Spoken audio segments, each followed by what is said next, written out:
Man, I'm getting like text messages from the people who are at the mastermind yesterday. They were blown away. And what's interesting is that we focused so much historically on teaching about offers, marketing, and sales. And we've done, a great job at that. And people got a lot of clients from that. However, what you spoke about is something that we have kind of neglected. And what's funny is that it's so important in the sense that, okay, marketing sales will get you some revenue, it'll get you some customers, but really scaling is not necessarily about marketing sales. It's about being a leader, the right kind of leader, and building, that A player team and really how to like lead that team, how to be that person who can lead that team. Definitely. Right.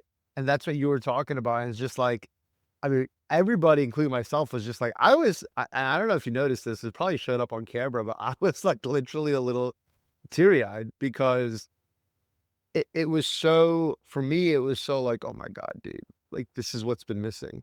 I don't have any problem with sales. I mean, I could, that's, it's in my blood. It's say like no problem marketing sales offers. That's like, second nature to me. But it's like when you were talking about how to be a leader and what systems to use and what processes and thought processes to have and how to treat your team and how to build a team. I was just like, this is what's been missing.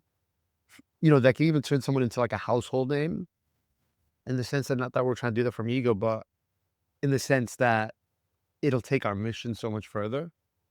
Do you know what I mean? So it's like, when did you realize, and all clicked, right? Because obviously you're a military man, the DOD, Department of Defense being literally the second or third largest organization in the world. Some of the main reasons for that is their structuring, their team building, the leadership. A lot of the leaders a lot of people in the military end up being CEOs or common things that they end up being CEOs for Fortune 500 companies. So they're obviously very good at that. When did you realize that this is really what matters? To be very honest, I probably realized far too slow. And I maybe took for granted the experiences that I had as a young man in the military. Right. It wasn't until maybe I had been in business for a few years when I realized that I actually, for all my successes in business, I wasn't necessarily good at business. But what I was good at was developing a team around me that could cover down on my weaknesses and build on my strengths. You share a point very often about do what you do best, outsource the rest. Mhm. And along that same line, I would outsource, but to my teammates who showed that they were ready and willing to take on additional responsibility. And we developed them that way by giving them those additional responsibilities and trusting them to execute, and just had very candid conversations about what was good, what was bad, how it needed to be improved, how we were going to measure things. And we just worked together through a continuous process of improvement. Yeah. And as we started doing that, I realized you're never going to have $1 million business if you don't have that $1 million team. You're never going to have the $10 million business if you don't have the $10 million team. And so putting those things together just kind of really showed me that as long as we can be effective at leading other people, at developing the people around us, and making the world a better place through relationships, that we were all going to be able to continue to grow and succeed. Yeah. Did you what let me ask you this, because obviously as a presenter, you can feel the energy in the room. When you were presenting, what kind of energy did you feel from the people? So I actually didn't expect this at all. Yeah. Kind of a surprise and kind of fun. It was a lot more serious. Yeah. Kind of like you mentioned, there were some oh my God moments. And I felt like everyone was very aware, intent in the Yeah. moment, almost like they were learning something for the first time that's been right in front of them. I mean, that's exactly how I felt in the sense that in our world, it's a heavy marketing and sales Mhm. dominated message. Marketing sales, offer, marketing sales.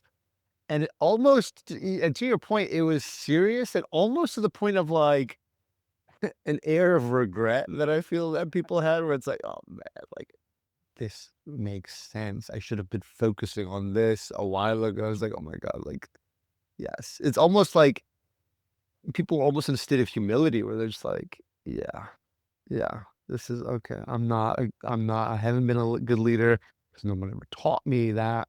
I haven't been able to build and lead a team because nobody taught me that.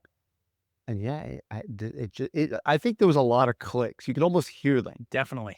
You know what I mean? Yeah. And when I was, it was poetry to me to see the way you were talking about it, and because it just was so fluid and organic and just made sense. I mean, your process that you teach, if you were to summarize it, if I brought someone in here and I was like, okay, Parker helps people become Parker, I mean, one way I would phrase it is that Parker helps you build the kind of team needed to take your mission to the next step, and then helps transform you into the type of leader who can lead them to that goal. Is that a fair way to put it, you think? I think it's fair. I like to think of it as helping entrepreneurs build unstoppable teams so they can achieve their goals. Yeah. Yeah. And then do you help them even like defining people's goals? Definitely. So I think one of the most critical aspects of leadership is that you have to have a very clear vision Yeah. and a clear intent. Yeah. And if you can't articulate why your organization is here, Yeah. what its mission is, Yeah. and you can't describe or articulate where you're going and why that's important, your Yeah. intent, then you're going to struggle at effectively motivating and getting your people to succeed and grow. Yeah.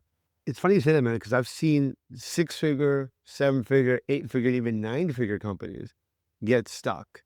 And a lot of those times they don't have like a clear vision Mhm. and goals. And I think sometimes what happens is that they started off with kind of a clear vision or goal. It might have been borrowed from somebody else. Yeah, And then as time went on a little bit, they realized that wasn't really authentic. So that it kind of just faded off. It's pretty incredible what your system's done for people. Walk me through it, man. Like I come to you, we're sitting here. How does this process look like? definitely. First thing is that we're going to sit down. We're going to refine what your mission and your vision is, what your intent as a leader is for your organization. If you don't have a crystal clear picture of what those things are, you're not going to be able to articulate that to your team and you can't develop them to achieve that goal. After that, we're going to work together.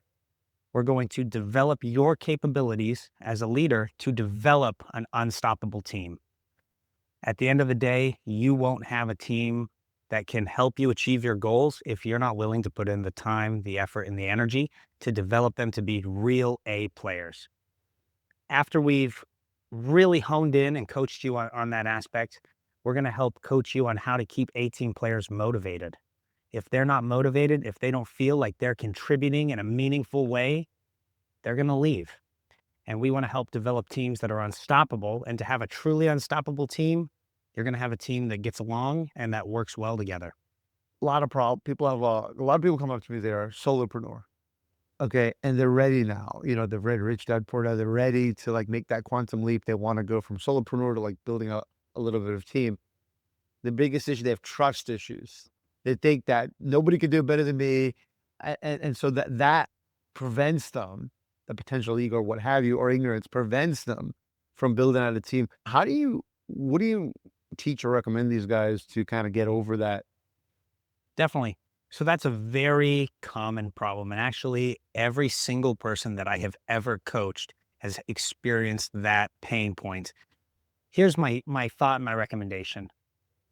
Genuinely ask yourself, and maybe this is a little bit conceited, are you the best in the world at what you do in every aspect?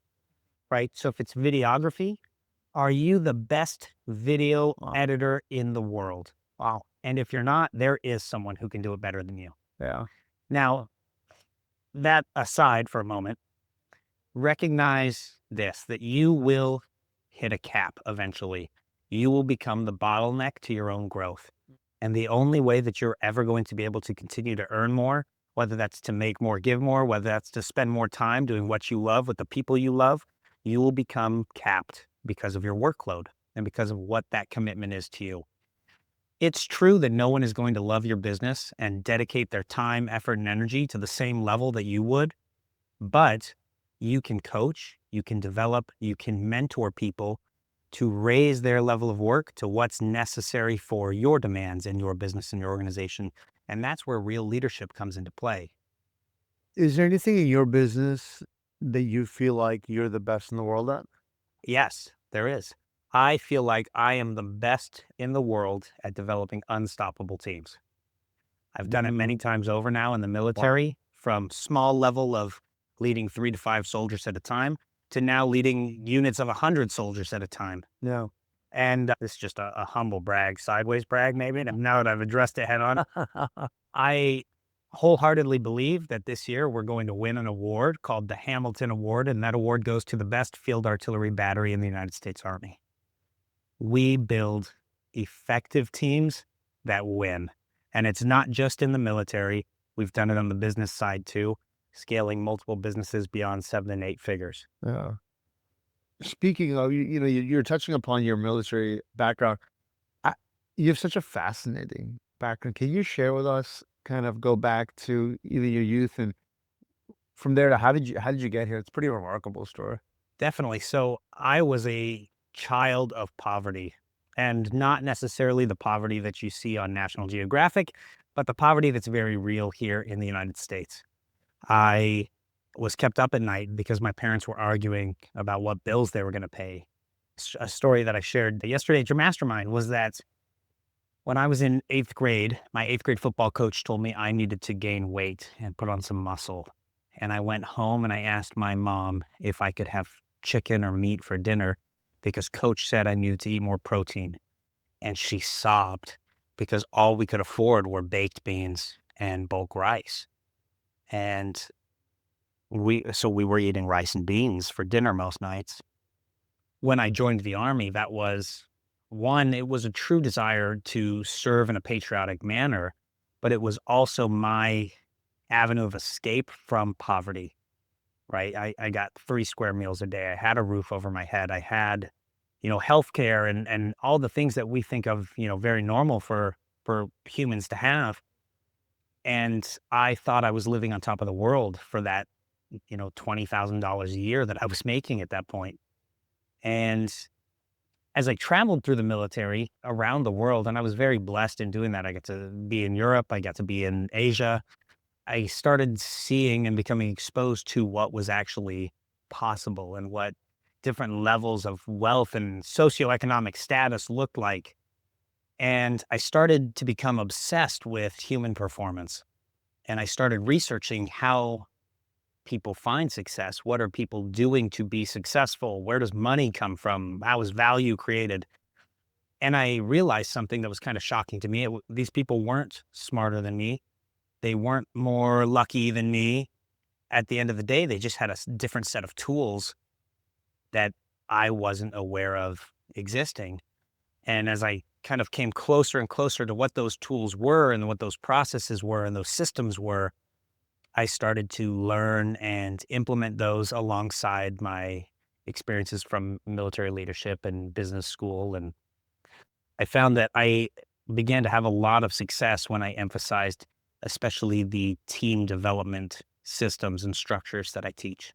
It's such a beautiful story. I came home and told my wife about it actually. Yeah, and we were beat. I mean, it's very exhausting to plan and execute and do the best friend. And we were just like literally like crawling to bed, but still like with the last shred of energy I left, I'm like, this is such a remarkable story. Walk me so Talk to me about, I mean, obviously, you're very blessed that you get to make such a profound difference in people's lives. I mean, getting people unstuck, I believe is one of the most rewarding experiences a human being can have. And so share with me some of your favorite kind of success stories that people have experienced after working with you. So I coach a young entrepreneur. He owns a car detailing business. And in a very similar light to what we just discussed, he was very nervous going from solopreneur to developing a team. We sat down, we went over the numbers together. I showed him how adding that extra workload would help increase his revenue and subsequently his take home pay. And the margin at first for his first employee was about $37,000, right? Not necessarily life changing, but then we broke down how does that extra $37,000 a year going from one employee, just a solopreneur, to two employees, how did that make a difference for him? It allowed him to buy his dream house now because that $37,000 a year is a lot of mortgage or rent paid. Right. And then that put him in a neighborhood, in a society where he was around people who were operating at a higher level. And now he's exposed to those same systems, the same tools that I was just discussing. I had no idea existed as a kid.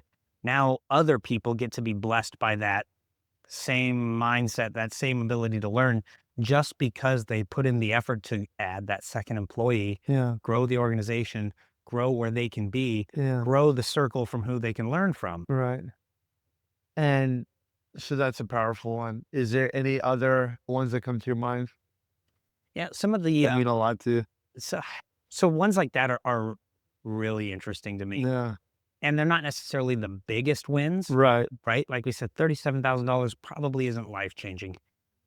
But to know that it sets you on the trajectory of growth, Yeah. right? We had the conversation yesterday where, our wins aren't necessarily judged by a dollar amount anymore. It's judged by impact. Or at least that's how I view it now. Yeah. What's the most impact? And I know that him growing that organization impacts many lives now underneath him because he's going to continue to develop other people too, right? Yeah.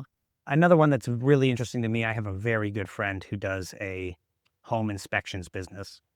And this was totally, totally informal at first. And he came to me and just asked for coaching. He said, I know that you're helping people do this. I'm terrified of developing a team, trusting other people. I know that the moment I do this, my quality control goes out the window because I can't manage every job anymore. And the reality is he was doing well. He was making six figures on his own already, but adding people who could pick up more jobs as far as home inspections go permitted him then to step back, focus on the business aspect, focus on the vision, how they were going to grow and scale then. And that's allowed his wife to, step back from the day-to-day grind and focus on growing their family, focus on, like I said, spending time doing what you love with the people you love. And all of these things come as soon as you are capable as a leader to develop the team around you, to support the business and the organization's goals. I love that line. Probably one of my all-time favorite lines is I help people do what they love with the people they love. I mean, that's a pretty cool. If someone's like, what do you want to do with your life? I want to do what I love with the people I love. I mean, that's a pretty beautiful why. On this topic, man, like I'm gonna, I know you're an humble guy, but I'm gonna brag on you a little bit. You've got, I mean, let's just be totally honest for a second. You've got several businesses, one of which does over 25 million. Obviously very successful. You don't have to do any coaching, any consulting. So why is it that you've chosen to consult people on how to build dream teams and become the person who can lead them to achieve all their goals? So very honestly, from my own story and heart, I feel most fulfilled in two areas of my life. Yeah. And it's coaching youth and high school athletics, and it's coaching entrepreneurs. Yeah. And the reason I think that those things feel the most fulfilling to me is that I can directly make a difference in somebody's life. I can teach them how to be a better version of themselves so that they can go out and make the world a better place for the people around them. In doing that, it's a compound effect that makes the world better for communities, states, everyone around you. Yeah. My impact will never be the dollar amounts that I, earn or bring home. At the end of the day, my impact is how many lives I can positively affect, how many people I can positively influence so that they can go out and continue to make the world a better place. Yeah, I mean, I could totally relate. I mean, I've been coaching for a while, and many times I was like, okay, this is great. I love it. But, even God says, man always wants more. God says, if you give you a mountain of gold, you're just going to want another one. And so I have explored. I've explored many different things. I even did, some stand-up comedy. I wrote a kid's book. I did some e-com stuff, some real estate stuff. And I kept and I had success Mhm. in some of that, but I kept coming back to coaching because, from a spiritual point of view, I feel like it is a real blessing to be able to just talk to someone and as a result of that, change many lives Yeah. and save many lives because a lot of our people then, like yourself, build water wells and do amazing sort of charity work. So it is very satisfying. I do see that. Obviously, since you work with the people yourself. You're not one of these kind of gurus who's like, well, you saw my face on TV, but you'll never see me again. Well, I mean, what does it look like to work with you? I mean, do we meet ever? What does it look like? Definitely. So I do very much believe in working with each of my clients. I think it's a little bit of a travesty, to be honest, that so many people will bring you into their coaching program or their consulting program, Yeah. and you never actually have a conversation with them. Yeah. You never actually get that tailored feedback, right? Mhm. Each one of us is different. Each one of our businesses is different. Yeah. We're in different situations with different teams. So I do believe very much in a tailored approach. And I want to talk to you. I want to get to know you. I want to know what your struggles are, what your wins are, what does success look like for you and your organization. Yeah. And I want to develop, plans that are one unique to you, but effective for you first and foremost. And that looks different for everybody. So I think it's necessary. If you are an effective coach, a good coach, you have to be willing, you have to be available to talk to your clients. So I make sure that I'm maximally available to them, right? On the very bottom level, that's a Facebook group that we're in together. But I also give my clients my personal Voxer so that they can reach out to me at any time, whether that's a voice message, a text message. If you have a problem, send me a message, call me. Let's work through it immediately. Mm. I wanna make sure that you're getting the help that you need. No, and I love that, Parker. I've joined, I've spent a good six figures on different programs. I mean, we kind of lost count. The ones where you can't talk to the guy, I really find it very hard to get much benefit from that. But, it's so cool that you're actually speaking to your clients regularly. Those are my favorite types of programs to join is where you can actually talk. I want to learn directly from the person who's the master at it, and that's the way I learn too. Is not just from like, hey, watch a video or whatever, and that's cool. But the real way I learn is to interact with the expert at hand. And so the fact that you offer that is so cool. Obviously, your time's very valuable. You're not going to work with just anybody. So like who's your dream client? Like who would you feel like this is the person that I would love to work with the most and the person I can actually help the most? Definitely, I look for entrepreneurs who are already operating in the online space, Hmm. typically making $500,000 more a year, and they're stuck. They feel like they can't get to that next level. When I was at that point, I recognized the thing that allowed me to continue growing was my teams. So I teach that to people, for those e-com or those online entrepreneurs that feel stuck at $500,000 a year. Mm. What if people feel like, well, this concept of building a dream team sounds awesome. Am I ready for that yet? Is it too expensive? Am I ready? Do I know how to manage people? I'm not used to that kind of thing. And there's they kind of know they have to do that, but there's that fear holding them back. What do you say to them? Sure. So there's different ways to approach this, and I think that that gets kind of misconstrued very regularly. I'll just share some examples from my own life. I've used virtual assistants.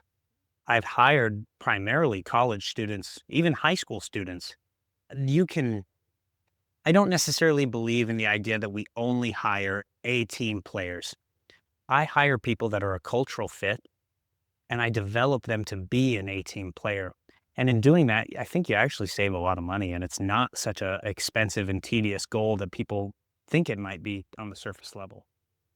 So is part of working with these, like, if I have a couple of candidates and I've had a good handful and I kind of dwindled it down to a couple. Can I share that with you? Be like, hey, Barker, I'm having difficulty. I'm not sure which person to hire. And I kind of show that to you. Do you help with that kind of thing? Absolutely, I do. We make it a point, like I said, to be very tailored to where you are as an entrepreneur, what you're feeling stuck with, where your goals are. Yeah. If you're in the hiring process and you need help figuring out how to hire, I'm always willing to pick up the phone and coach you through that.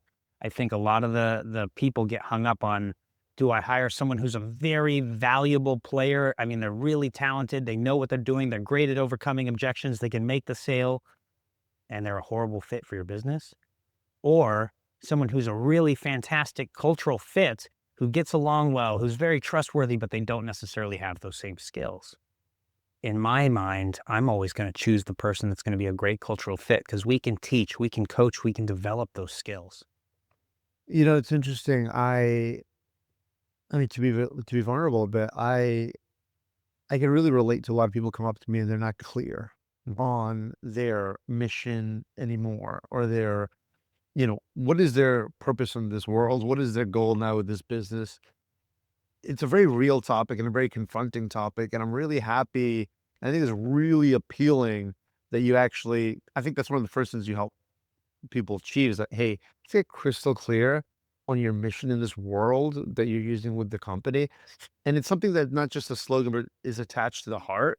Because I've seen, I've gone through ups and downs in my life. My sister passing away was, I mean, yeah, that'll suck the energy right out of you. I mean, Definitely. yeah, I mean, to be vulnerable, around that time, I almost went bankrupt because I just didn't have the motivation, the energy, the vision, the drive. I felt very lost. And so the way the person feels, I think, is directly related to how much success they're having. Mhm. I know that when I've not been in a good place, business, and I know when I've been in a much better place, thank God, like I am now, business does a lot better. And so I think that, what you do is really, and I commend you, I think what you do is really noble work, because even just this one shift of getting someone really aligned and becoming one with a vision that you help them discover and create, I think that alone really can help people, take off. Have you experienced that? I think this maybe is not necessarily a popular way to address the subject, but I recognize that I have been very much blessed by God. And I think that God has put each of us on this earth with a unique purpose and a unique set of talents to achieve that purpose. And part of our earthly mission is to figure out what that purpose is, whether that's individual, whether that's as an organization. And it's going to be different for everyone. So, absolutely, it starts with having a crystal clear vision and intent. And once you have that, it's easier, at least for me personally, to overcome the obstacles that get in my way because I know that I have a mission and that we are divine beings and that God has given us a purpose on this earth. When I was listening to you talk, I could really relate. I think clearly, obviously you're a patriot like myself, and it was really cool to hear you talk about some of our great generals and some of the things that they said. I've been actually studying that as well, not on purpose. I bumped into it. It just so happens that I watched some historical TV shows, and not on purpose, I just found it very interesting. And the great leaders of history who helped to create empires, and I'm watching them and how they operate and how they lead and how they build a team. I thought about you, and then you, of course, quoted, some of our great generals. Is Have you studied this? Is that kind of where you got some of your magic from? To some degree, yes. I don't believe in reinventing the wheel. Yeah. And leadership is something that the military has been studying and developing for, 200 plus years at this point. It's not a new concept, although the methods, the theory is constantly developing and changing.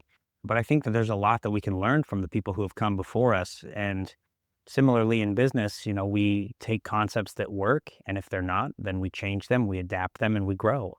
So I kind of view it that way. We've had these giant men who have come before us and have found success, whether that was in leadership or team development or business, and they provide an example from us or for us to learn and grow from. Yeah. You've got one of the best stories I've ever heard of in my life, as far as the moment you knew that you were gonna get into entrepreneurship. And I think we have to share that story. So I kind of always had this seed, the idea of entrepreneurship. So before I tell the story, I will preface that I was a little entrepreneur back home and I was trying to mow lawns for money and do landscaping, things like that. But it was the year of our Lord 2014, maybe just after New Year's. We were in Afghanistan. And, Afghan villages, they don't have plumbing. They don't have the modern amenities that, we have in the United States. So they dig little ditches and canals that run to essentially a cesspool at the edge of the village or the town. And the town is surrounded by grape rows, right? Little grape walls where they grow grapes. Those grape rows are also a very common place for the Taliban at the time or the Haqqani network to set up rockets. And they would fire rockets from the grape rows to the airfield. So I had a mission, a job to go and patrol those grape rows and look for rockets.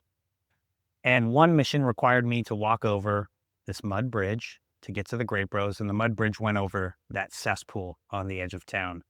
And I'm about 200 pounds. I'm a larger fellow, but then you put on my rucksack, my body armor, my helmet, my radios, and I'm about 300 pounds. So as I apexed this bridge, it crumbled. It was just made of dry mud. And I fell into the cesspool and I splatted. And I felt it coming in my sleeves and going down the back of my neck. And it was getting in my boots and it stunk. It was sticky and hot and it smelled. And I tried to pull myself out and I couldn't because it created the suction effect. It was so thick. And I called for help and my team leader couldn't pull me out. Yeah, So they ended up throwing in a tow rope yeah, to grab me and have a vehicle drag me out. But as I was laying there staring up at the sun, smelling that putrid smell, yeah. I knew at that exact moment that I was going to be an entrepreneur. I was going to create a better life for myself and my future family. Probably one of the greatest stories I've ever heard, honestly. Like, literally one of the best entrepreneurial origin stories I've ever heard. Man, what a great story. So, you know what I like about, your what you do, man, is that I mean, I've been doing this for a long time and I've interviewed a lot of entrepreneurs and some of them are not super authentic, man. I can tell. Some of them are just really about the money. And it was really cool meeting you, your wife, and your child. It's super cool that a lot of your kids are named after presidents. The reason I really like that, man, is because I feel like you really eat, sleep, and breathe leadership. You've even named your children after our some of our history's greatest leaders. And and of course you study them, and then you've learned those things, especially from the military, one of the largest organizations in the world, millions of, I mean, they operate millions of acres of land and countless employees and team members all around the world. And so to see how authentic, it's not just like some pitch or some like convenient, sales mechanism. It's an extension of you, which I think is so beautiful, and I think it's probably the reason it works so well. Explain to us, you've got something really cool that you help people achieve. There's 2 things that you do that you help people achieve that I found I've never heard of before in this way. One is called command philosophy, and one is mission ready systems. What is that? Can you explain that? Yeah, so I think command philosophy is a very crucial foundation to developing your leadership. And in essence, what a command philosophy is it's how do I want to be as a leader? How am I going to lead my people? How do I believe my leadership should look? And it's almost like you're writing your own set of guiding principles on how to be an effective leader for your organization. And then the second part of that, the mission ready systems, right? That's how we actually go in and we take you to the next level. So that starts with crafting a crystal clear mission statement. That's why you exist, why your organization exists, a vision statement of where you want to go and where you want to go. And then the next part is how you're going to get there. And that's through the non negotiables that we're going to establish together. After we have that step done, we're going to move on to mindset leadership. And that mindset is going to be focused on 1, leadership development for you as an individual, 2, team development. How do you make your team grow? What mindset do you share with them?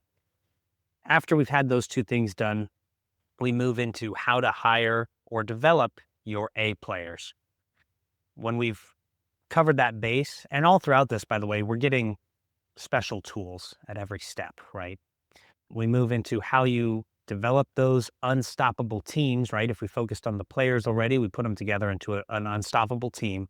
And then how you can be an effective leader, leveraging your command philosophy to lead an unstoppable team. Once we have those things done, it's very systematized. You become this leader, your business is growing. Then what we look at is quarterly KPI tracking, right? So we look at your KPIs, what's important to your organization, and we ensure that you're on the right trajectory, at least quarterly. We also sprinkle in quarterly masterminds and workshops where we bring everyone together, we work together, and we overcome our problems and obstacles as a group. Wow, that's pretty phenomenal. I mean, so and to my point, right? You actually are approaching this in a very holistic fashion. You're helping people get crystal clear, probably for the one of the probably for me for the first time ever in their life on what their mission is. Mhm. And to even add a monetary value to that, probably a lot of the people that want to get to 500,000 to 1,000,000 a month, no matter where they are right now. Maybe they're doing 500,000 a year or 1,000,000 a year, and but they want to start doing that monthly. That's the monetary aspect, and then the actual top of that is the why. So you help them get clear on that, and that's their mission. Then you give them the mission ready systems to make that happen, Mhm. which includes the special tools you're giving them, and you kind of act like their captain, really, that kind of oversees all this, make sure they're getting the special tools they need for their mission, and they're getting the right support that they need from you to make sure this all happens. So it's from A to Z, they're covered here. Mhm. I mean, it's incredible. I've seen a lot of different, offers or ways that people work with other people. This is very holistic, and it's set up to help people succeed. Other people's programs are set up to sell them something else Mhm. or to get them ready for something else. And this is set up in a very holistic manner to give them everything they need to go from probably wherever they are now, 500,000 to 1,000,000 a year, to 500,000 to 1,000,000 a month, which helps you change a lot of lives. Definitely. Business consists of what? Primarily, you can argue this many different ways: mindset, marketing, sales, finance, leadership, whatever departments you want to mention. And I mean, none of those topics really make me emotional, Mhm. except for what you're talking about, leadership. Because for me, to be completely vulnerable, as someone who's been around a little bit more maybe seasoned, and I tell you, it's very exciting. I don't know if there's any sports fans, but the Knicks are killing it right now, and so their main star is Jalen Brunson, and this guy was just considered a good player, nothing special. He played for the Mavs right here in Dallas, and he got traded, or no, he got signed in the free agency of the Knicks, and people were chanting MVP at Madison Square Garden, MVP, MVP, and before he was just a good player, Mhm. not nobody really talked about him, the Dallas Mavericks, and he would be people chanting MVP, and he was crying. And it was such a beautiful thing to see because he was crying because of he's a point guard. Point guard is typically the leader of the team. He was crying that he turned into this kind of leader. The Knicks are breaking all their records right now, and that required good leadership. Mhm. And so when he was crying, it was just a beautiful moment that he became that leader that's leading the Knicks to all these victories and giving these like count millions of Knicks fans, all this joy that they've, I'm a Knicks fan, been suffering for years. And now because of this great leadership, finally experiencing some joy. And so for me, when I hear you talk about becoming a better leader, even for myself, it's so exciting. And it's so even from a spiritual perspective, it's almost like, "Yeah, okay, I'm ready. Let's do this." But I was not taught this Mhm. because we come from, all of us here in the business world, we're heavily taught marketing, sales, and things of that nature. We were not taught what you're teaching, which is why I think it's so valuable. I mean, I remember you were speaking at one of the biggest names in the industry, Russell Brunson, or speaking at his intimate mastermind where, very serious entrepreneurs are there. I remember you gave a talk about your mission-ready systems, your command philosophy, and I think somebody on the spot said, "I'll pay you $50,000 to come teach this to my team." I think that's how valuable it is, and it gets proven by everyone's reactions when you talk about this. So, I mean, talk about bringing light into a dark space. Talk about because there's so many people who are suffering in many different ways because they're stuck and they don't know why they're stuck. Yeah. And they don't even like they kind of maybe might have an idea that maybe has something to do with like team building and leadership, but not really. And so for you to bring this to light, be like, hey, I come from this world, largest organization in the world, and this is how they're crushing it. And now I got you bringing that into the business world. Like so many people from the military end up becoming CEOs. And so for you to bring that into our kind of world, it is really a breath of fresh air.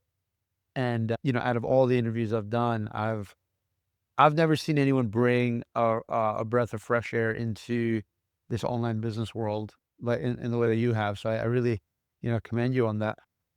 What is you talk about helping people get clear on their missions. What's yours? So at the root of everything that I do, I never want my family, first and foremost, to experience poverty in the way that I experience. So initially it was, how do I remove that from the equation for my family? And once I did that, I couldn't settle with that. I know that there are children in the world that are hungry. I am on a mission now, on a personal level, to remove poverty from the equation of as many people as I can possibly do that.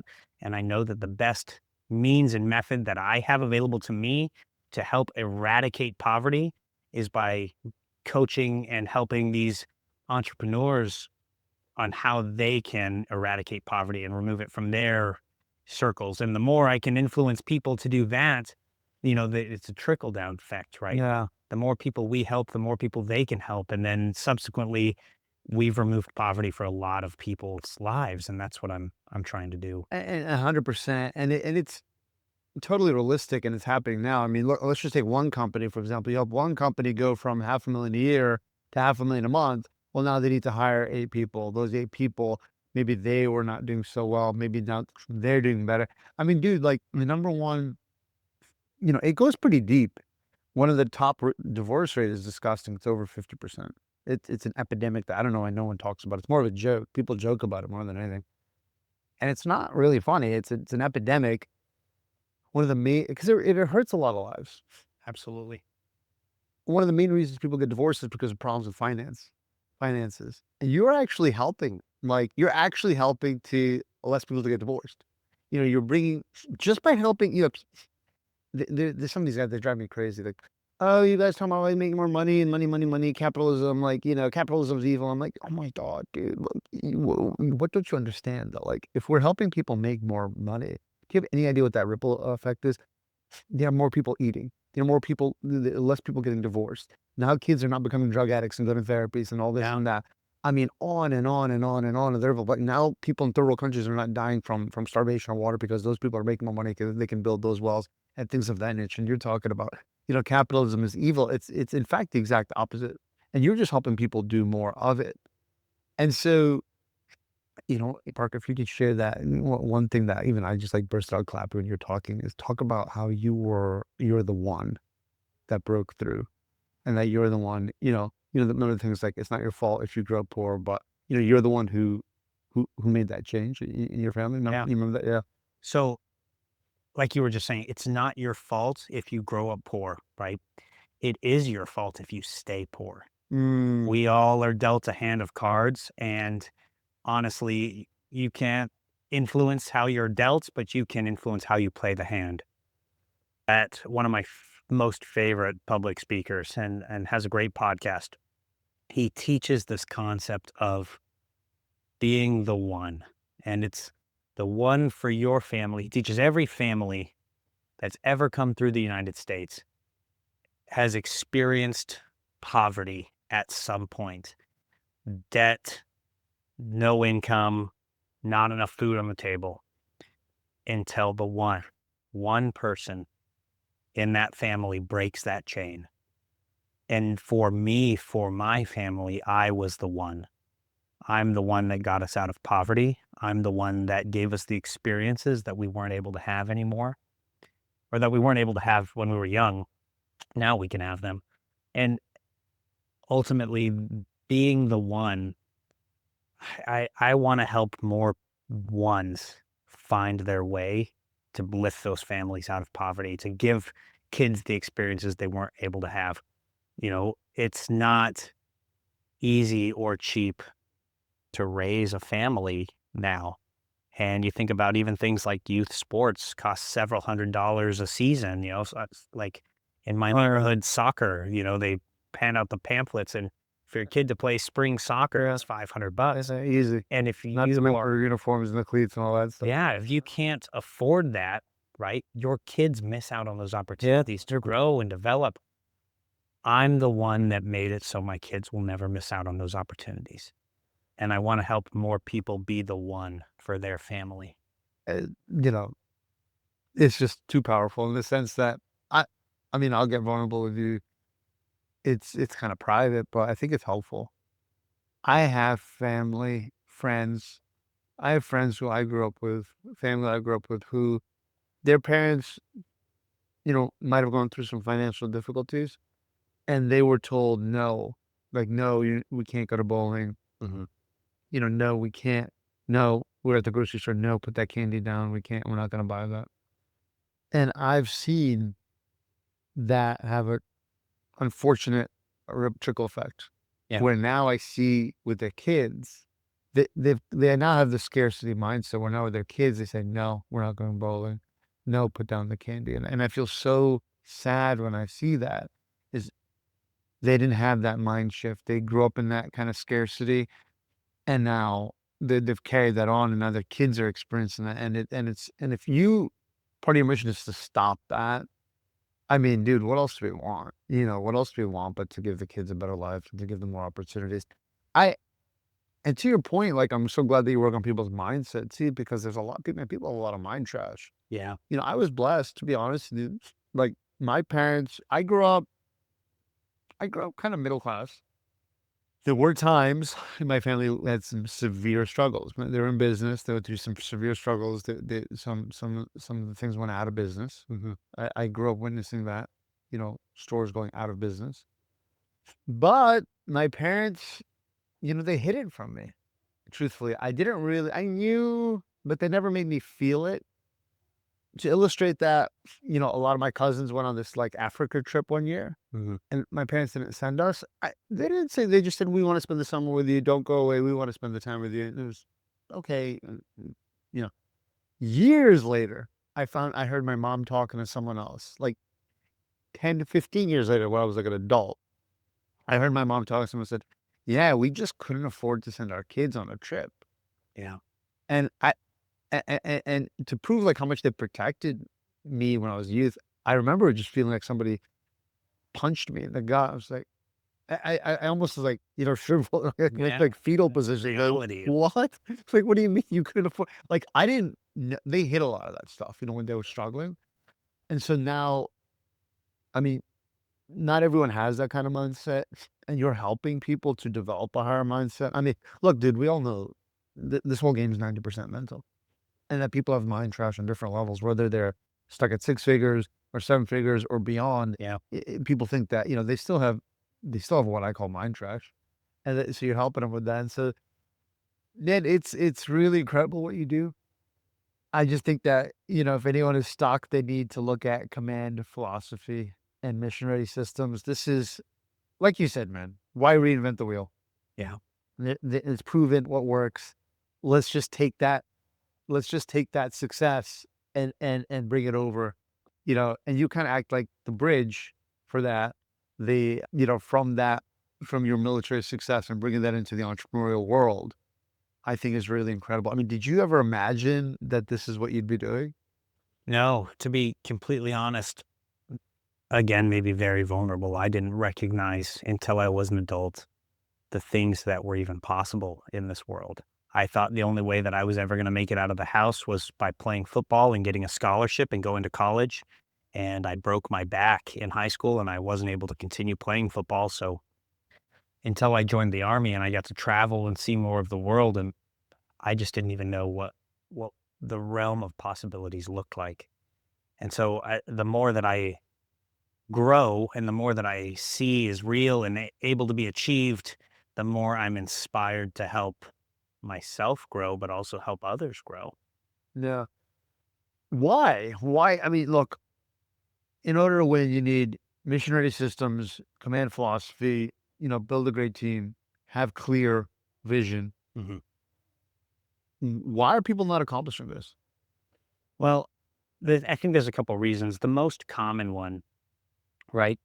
We're entrepreneurs. We have a vision. We have a plan. We're trying to create our business or our organization, right? And a lot of people think that just because they have that, they're already a good enough leader. And the reality is, most entrepreneurs suck at leadership. It's Why is that? true.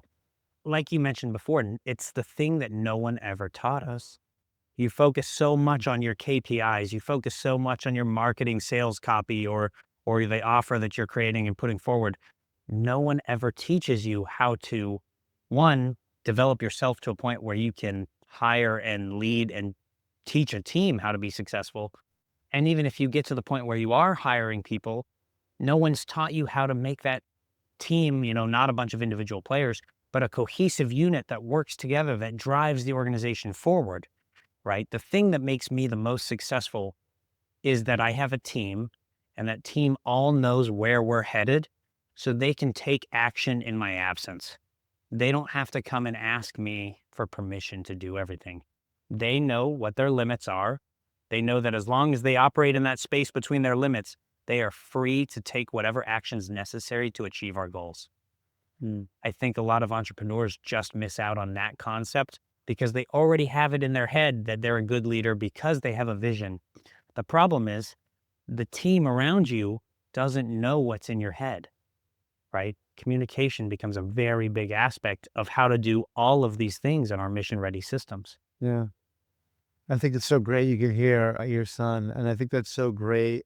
You can hear him in the background because you're obviously one of the most successful people in our entire industry.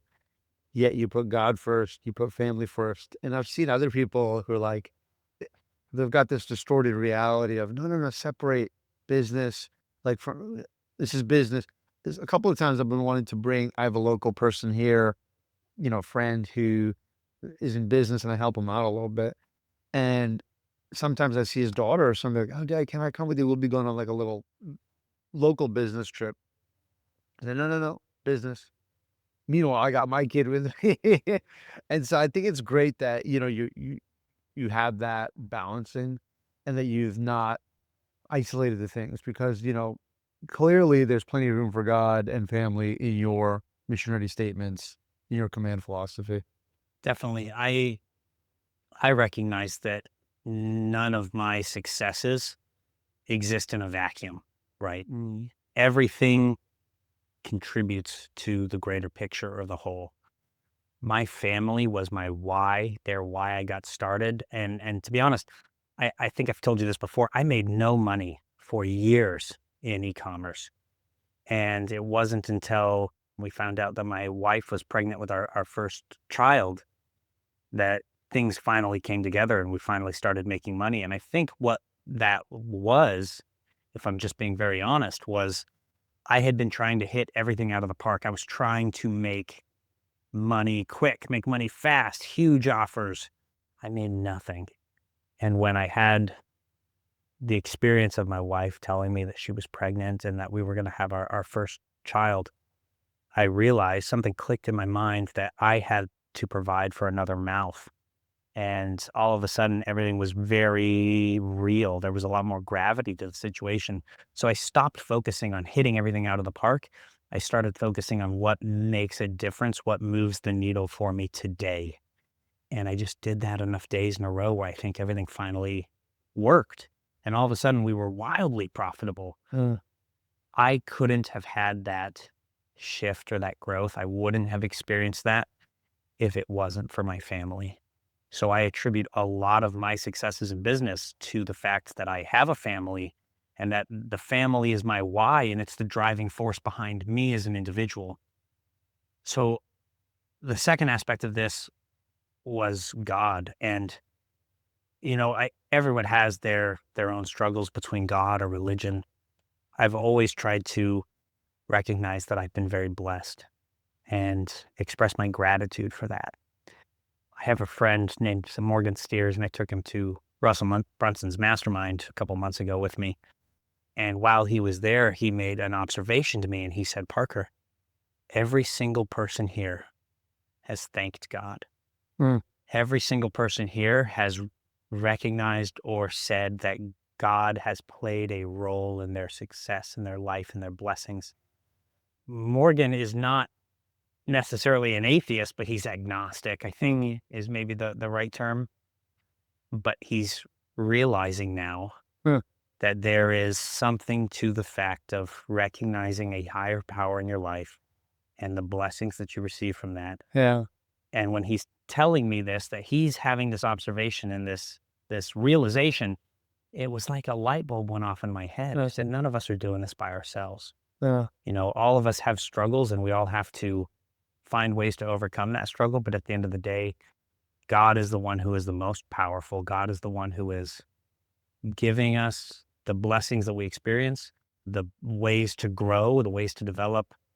And I try to make it a point that one, God and family are my reason for success, if that makes sense. 100%. I mean, I never had any success until I became God loving.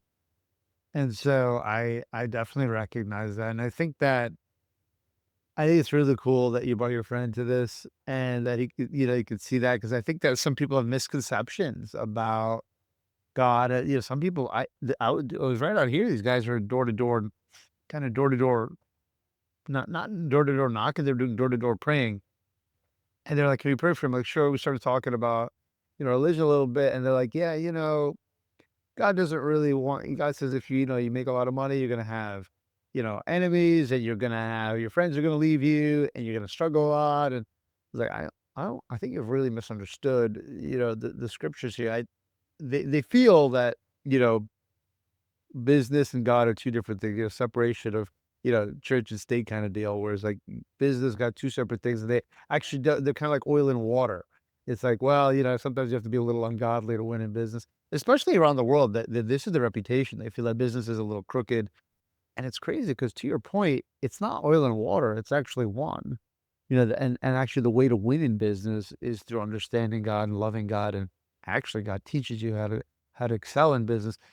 I mean, tell me some of your missionary systems, command philosophy, is any of this derived from, say, for example, the Bible and things of that nature? I don't know if I've ever actually thought about that before. I wouldn't necessarily say that they're derived from, but definitely heavily influenced. Yeah. Yeah. For example, the parable of the talents, right? The master gives talents to each of his servants, and some of them bury them away and hide them so they don't lose them. Others squander them. But the one servant invests those talents, multiplies them, and then pays back the master tenfold, right? Mm, It's concepts like that. God has given us all talent. What are we going to do with it? Are we going to hide our talents from the world? Are we going to squander them? Or are we going to develop them, cultivate them, and be successful with them as a result? And so the concept of mission ready systems to that end is the manifestation of my talents and the efforts that I'm trying to put into cultivating them and sharing them with the world to make the world a better place. yeah, and we were talking about that, right? Where it's like, we're gonna be questioned, on the day of judgment. And let me know if you believe in this as well. But I believe that, we're gonna be questioned on the day of judgment. We're gonna be, hey, we gave you internet, sight, sound, a brain, resources, access to people like Parker. What did you do with all this? And I think it would be the biggest shame in the world if we're just like, yeah, we can just, not a lot. I mean, that's just almost like, again, I want to, go fetal position to go, hide and cry somewhere. I mean, do you believe in that? I do. I think that obviously we are very blessed to live in the time that we do, and it's never been easier than it is now to find success in business, largely because of the amount of information that's available at our fingertips. Because we have maybe that unfair advantage to our ancestors, Yeah. I definitely think that that plays a role in how God views our actions in the day of judgment. Yeah. Yeah. Heavy. It's a heavy way to, we're getting, it's a heavy way to, man, we've talked about a lot. We've talked about, whew, really, we've talked about the plight of the human existence. It really is why are we here? We're in business. What are we in business for? We're a little stuck. How do we get there? You've developed two things: command philosophy, missionary systems that helps take you from where you are now stuck and monetarily, whatever you're probably doing a year, to probably making that in a month using these things that you've developed. This has been really this kind of podcast has been a bit of a journey for sure. I feel like I've just been through a whole, you know, just did like a couple of years of school kind of thing. I'm actually like a little Yeah. tired. It's like that was quite a journey, but that was really good, man. I've done a lot of interviews, and this has been really profound, and I think one of the more meaningful ones I've ever done. And so I really appreciate you doing this with us. And obviously, there's some people here who are watching this like, "Oh my god, dude, I need Parker in my life," and they're probably right. Uh, with your permission, can I put a little button below this interview, then click it, and that'll get them in contact with you? Is that Absolutely. Please do. okay? All right. Well, thanks, Parker. Any final kind of words? No, if I could just share, I guess, yeah, oh, Yeah. sorry. If I were going to share just some final words, it's the recognition that we are all placed on this earth for a purpose. And I believe that in order for me to achieve my purpose, I have to continuously be a better version of myself than I was yesterday. And I would encourage you all to find ways to continuously improve to be the best versions of yourself every day.